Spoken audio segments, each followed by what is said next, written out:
About 3 months ago, I did an update video, and I was planning on doing a live stream at some point, and I was a little bit worried that I wasn't going to get anybody on there, so I asked for questions to give me a head start if I needed it. Thankfully, a few of you lovely people turned up and I didn't have to use those questions, so I still had these questions on this video. I've got them in front of me and I'm just going to run through them and answer them. You asked the questions, I feel that it's only fair that I answer them. So I've got my key essential, coffee, and we're going to get started. So Mike Guards writes, what got you into collecting boutique label releases? Have I always been a fan of these films, or are the majority of them first time watches? Well, Mike, I'd say the majority of these movies that I get are first time watches, and I kind of like that. I moved away in the early 2000s from, and maybe even into like almost 2008, 2009, I moved away from the big blockbuster studio releases, those kind of movies. I felt as if I wasn't really expanding my movie watching, whereas in the early 90s I would watch anything and everything that I possibly could, and I felt like a lot of the prices when I started getting the boutiques were wonderfully priced. I remember Masters of Cinema getting movies for like £6 and stuff like that. It was a no-brainer. It was easy to pick up, but sometimes more difficult to get to than actually doing it. But I kind of like expanding my movie watching, and although I still watch a lot of new releases, I really prefer delving into the back catalogue of familiar filmmakers, of actors, of things that I've forgotten or never experienced before. Taking a chance on something and finding something utterly delightful, like I did the other day with Sweet Charity. Knew nothing about the movie whatsoever, but I found myself enraptured and just loving it. So yeah, what got me into collecting boutique label releases was probably, I was reorganising my collection once and I started to notice familiar labels. You know, Eureka, Arrow were the most prominent ones at that time, and I thought, well, I'm quite curious how many of these have I got, so I started just pulling them out an inch of the collection just to see, and then I was like, wow, there's quite a lot of these. I'm going to start putting them all together. And then of course you notice that Eureka are all numbered and you're like, oh man, that's going to set me down a path, because I've got slight compulsive disorders when it comes to things like that. Numbers, I need to get them all. It's a horrible trait, but it's something that I need to break out from. But that's pretty much what got me into the boutiques. Plus they were releasing classic older movies that I'd never heard of. Even the big companies were releasing like big older movies, but I was discovering things here that I'd never even heard of, which was just delightful. Okay, so Mark Payne writes, what was the first film you remember seeing at the cinema? Where was it? Yours was at when your dad took you to see Ghostbusters at Billingham Forum. That's a great first movie. Now, mine's isn't as grandiose as that. I've got a few strong memories early on of going to see movies. I don't remember, I've been told that as a baby I was taken to see Superman 2. I have no memory of that whatsoever. And I did chastise my parents for taking a baby to see a movie. I have a somewhat memory of going to see the classic Masters of the Universe with Dolph Lundgren, and not really enjoying that too much. I have faint memories around about the time of going to see Indiana Jones and the Last Crusade, Gremlins 2, Back to the Future 2. They all kind of meld into one. There are no standout memories. Most of these movies, in fact all of them, with my dad. I remember one time we were, just for no reason, I can't remember what happened, but It was just the two of us that night. My dad just decided to take us to go and see Nuns on the Run with Eric Idle and Robbie Coltrane. Don't even know what year that was, but a lot of my earlier movie influences all come from my dad. So yeah, that's not perfect answer, but it's all I have at the moment. Next up, we've got Father Stack. I'd love to know which films you've changed your opinions on, going from previously hating a film to loving it, and vice versa. The big one that jumps out, I was going to say recent release, but it's about 10 years ago now, was Shutter Island. I was so excited about that movie. Couldn't wait. It looked amazing, visually striking, had a kind of horror feel to it. I was completely in. Hated it. Utterly hated it on the first watch. Could not stand it. It was so disappointed. And then I went back to see it again. Forced myself, because I was surely Scorsese hasn't made a terrible movie. And that's when you see the kind of duality of this film. You know, you've got one movie the first time you watch it, and then the next time you watch it, everything just clicks into place. And it went from being a movie I hated to a movie I utterly loved. Trying to think of movies that I've loved that I've went to hate. I don't think I've went from love to hate. There have been movies that I've appreciated a lot more when I was younger, and I've gone back to them and been disappointed because the movies haven't been as great as I remember, which has been a little bit of a disappointment. But no, can't say there's not too many movies that I truly hate. But yeah, we'll just leave it at that. Not many. So next up, we've got Chris Mohan, who says the amount of work that goes into my channel is mind-blowing. Thank you very much. To that end, do you think you tend to make videos about what you watch influences what you watch, either negatively or positively? It's hard not to let the metrics influence you. Well, a lot of the movies I check out, I don't really see many reviews for or many people talking about, and it's all things that I've picked up, so it's things that I'm going to watch at some point. If I watch something, I genuinely are going to review it, unless it's something that's really like average, in which I've got nothing much to say about. But no, I don't think I'm really influenced in what I watch.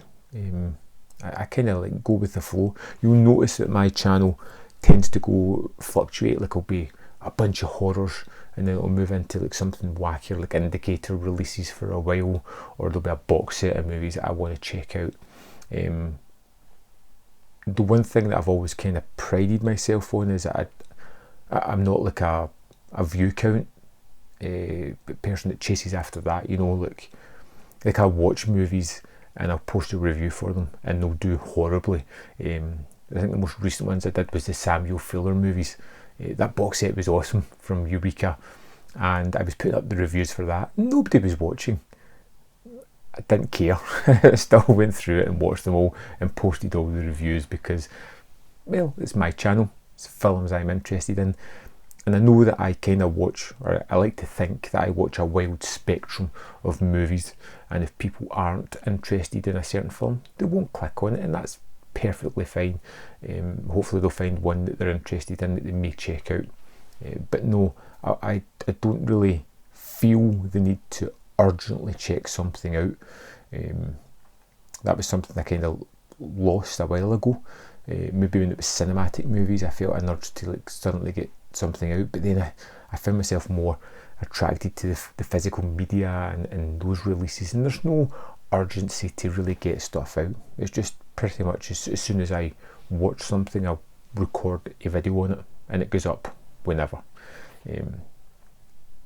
But no, I don't feel the pressure or anything like that to influences me to watch something other than a movie that I'm really interested in. Next up, we've got, what is your favourite film to watch with your family and why? What does your family think of you? Well, let's tackle the first question. Favourite movies to watch with my family. 80s nostalgic movies. I love pushing my obsessions onto my family. So things like Gremlins, Back to the Future, Jurassic Park, Beetlejuice is one recently that we watched. I love kind of pushing all these movies onto my kids, and they genuinely love them as well, which is really great in my eyes. I love when they turn and go like, Dad, I love that movie. It was amazing. So yeah, I love to watch those kind of ambling family movies. Goonies is another cracker. Let's see. And what does my family think of my movie and YouTube life? My wife hates all these movies with a passion. If she could, she'd throw them away. She's not really a movie person, which is probably good, because I'd watch more if I could, and she kind of reins me back in a little bit. So yeah, that's perfect. The kids aren't really bothered about it one way or another. And what is my best cinema experience? My best cinema experience.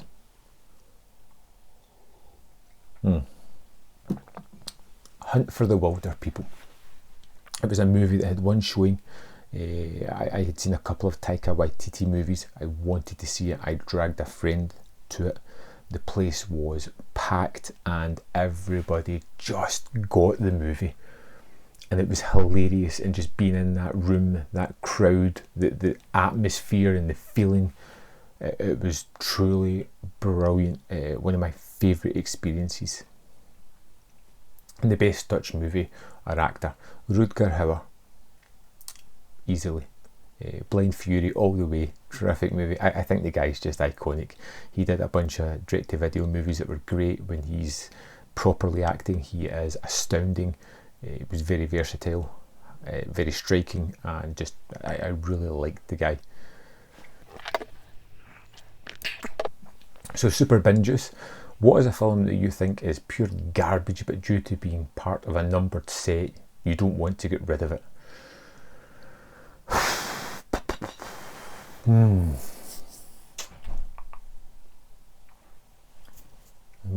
See, that's a difficult one. Part of a numbered set, so it'd have to be Indicator, or maybe the Slasher Classics. There's a couple of dodgy ones in there. Nothing that I've discovered that I absolutely hate.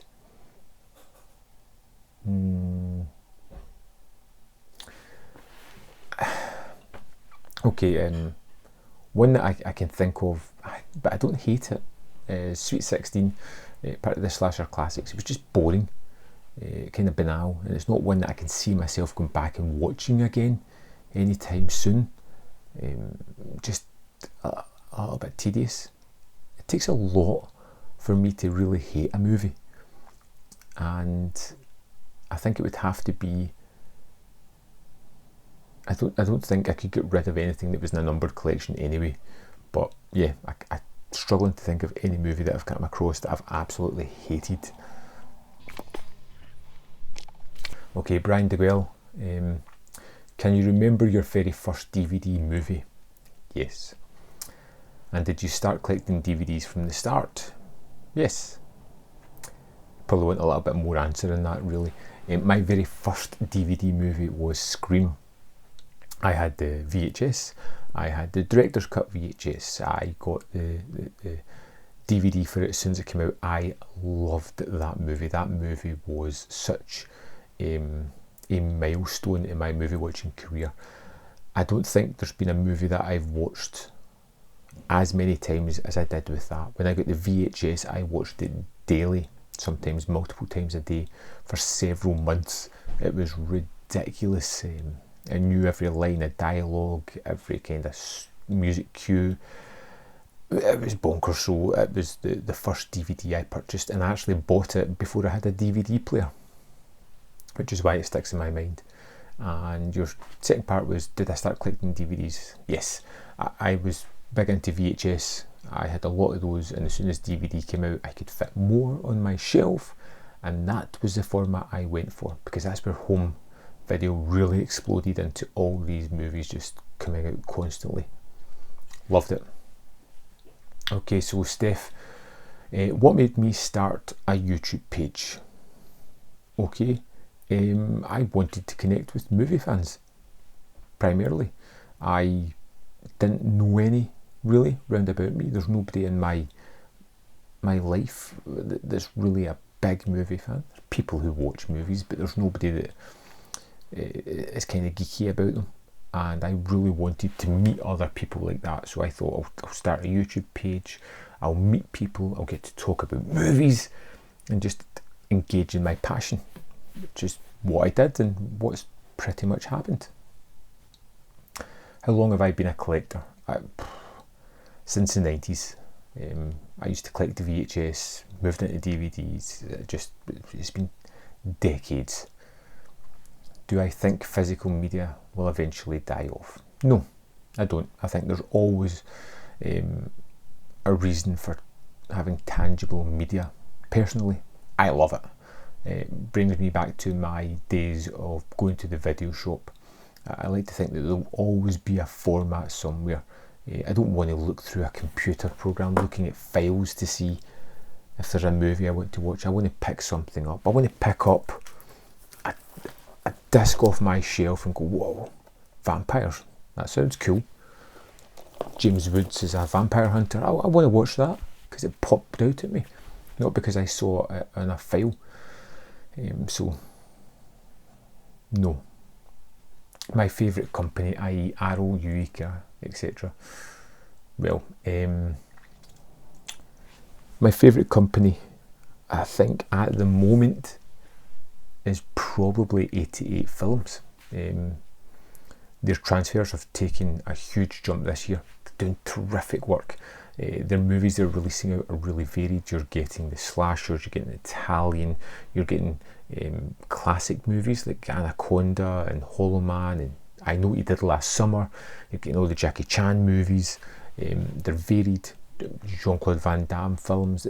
They're different and they're exceptionally a terrific company, and I really think that they're coming on really strong, whereas Arrow have dropped the ball on certain subgenres. 88 have picked it up and never looked back. Definitely a company to watch. Favourite genre? Probably horror. It's a comfort for me, particularly cheesy, poorly made horror. It's a kind of comfort blanket, the kind of movies that I throw on and just love, that people seem to go, ooh, not watching that. I will quite happily embrace that kind of film. Okay, next up we've got Edward Loads. Let's see what he says. Who is my favourite director and why? It's an easy answer, I suppose, but I think I'd have to go with Tarantino. All his movies feel like event movies, something I need to go and see multiple times. He's a director whose films get better on watches. You feel as if you patch out some of the bits you missed originally. They are endlessly rewatchable. The dialogue is almost lyrical in the way that it is sang across the screen. He seems to be taking more pleasure in letting the characters have these long discussions, and I just think his movies are utterly wonderful, truly amazing, and it's a simple, easy answer, but yeah, Tarantino. Velvet Drome, which movie have you bought the most times through various formats and editions? Is there a surprising one? Not really. The two that I have continuously bought in way too many times is The Thing and Evil Dead 2. Two of my favourite movies and two that I have just so many copies of. It's just not funny. I think The Thing just now, I've got 4 copies of the Blu-ray. Unnecessary, but yeah, that's what it is. I don't think there's any other movies that I've really bought multiple times. I think those are the ones that are up there. The Lost Boys as well, one that I've bought several times. A fantastic movie. Danny C asks, am I a David Lynch fan? don't think I can answer that, because I don't think I've seen enough Lynch movies. I think I need to have like a Lynch fest where I just sit down and watch a bunch of them. I have liked what I've seen, but not enough to put me off watching any others. And well, I've not seen enough to put me off watching any others, and I've not seen enough of his to really urge me to go and get more of his directorial stuff. Okay, Sumo Blast asks, what's your favourite giallo? Deep Red.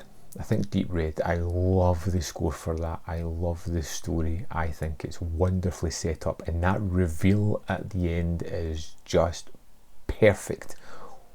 But giallo is something I've got into in the past couple of years, and it's a subgenre that I utterly love.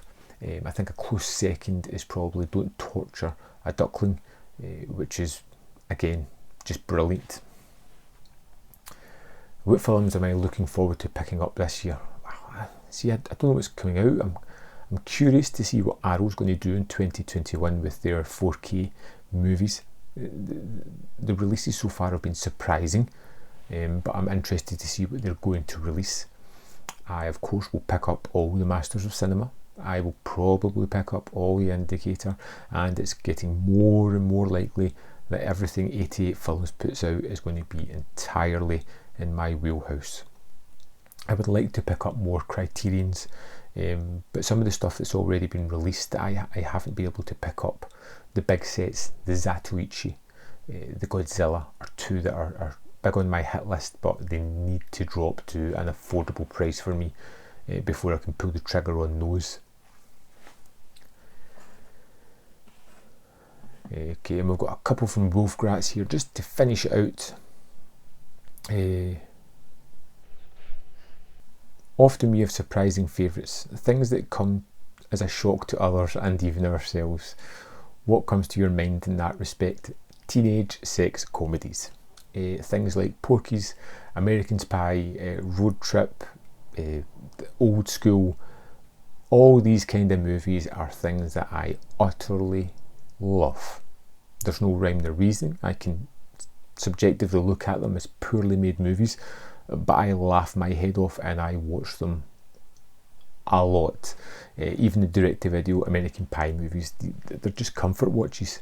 There's no real artistry in them, but for me they just tickle my funny bone and they cheer me up. Those ones that are those definitely raise an eyebrow. At the risk of being negative, many of us have well-regarded directors or actors, even fields we usually love, who tend to regard with suspicion. They just don't sit well with us. Have we got any of those?